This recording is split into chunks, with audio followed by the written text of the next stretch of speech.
मैं रामायण का 40वां भाग आपको अर्पण कर रहा हूँ, स्वीकार कीजिए। जिसने यह कथा पहले नहीं सुनी हो वह इसे सुनकर आश्चर्य न करे। जो ज्ञानी इस विचित्र कथा सुना है वे सब जानकर आश्चर्य न करें कि संसार में राम कथा की कोई भी सीमा नहीं है।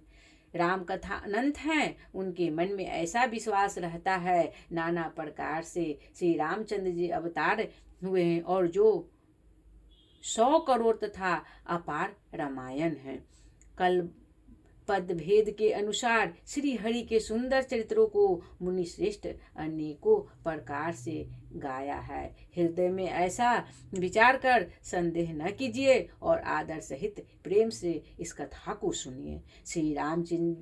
श्री रामचंद्र जी अनंत हैं, उनके गुण भी अनंत हैं और उनकी कथाओं विस्तार भी असीम हैं। अतएव जिनके विचार निर्मल है वे इस कथाओं को सुनकर आश्चर्य नहीं मानेंगे। इस प्रकार सब संदेशों को दूर करके और श्री गुरु जी की चरण कमलों की रज को सिर पर धारण करके मैं पुनः हाथ जोड़कर सबकी विनती करता हूँ जिससे कथा की रचनाओं कोई दोष स्पर्श न कर पावे।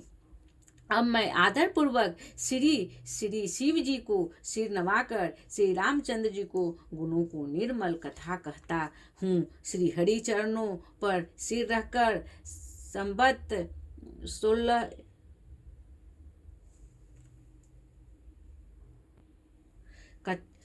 में इस कथा को आरंभ करता हूँ।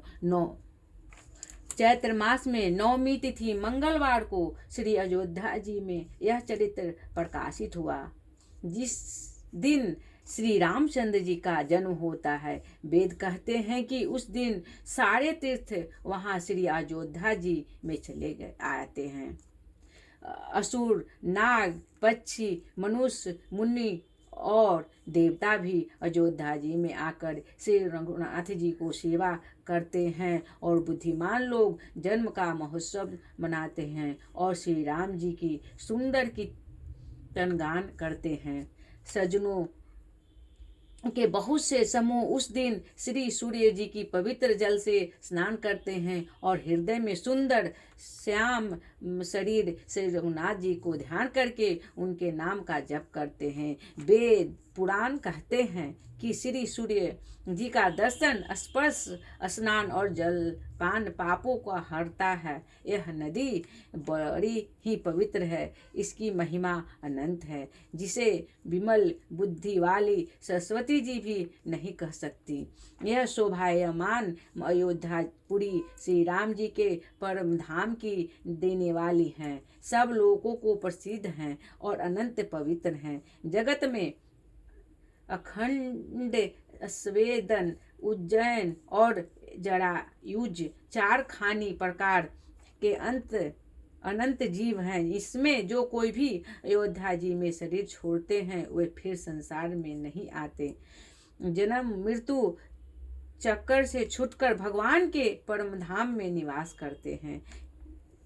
इस अयोध्यापुरी को सब प्रकार से मनोहर, सब सिद्धियों की देने वाली और कल्याण की खान समझ कर मैंने इस निर्मल कथा को आरंभ किया, जिससे सुनने से काम, मद और दंभ नष्ट हो जाते हैं।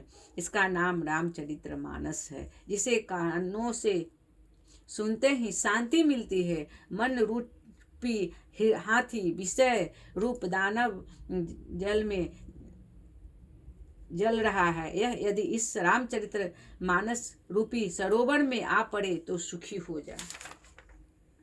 एक बार बोलिए सियावर रामचंद्र की जय, माता सीता वीर बजरंगी की जय।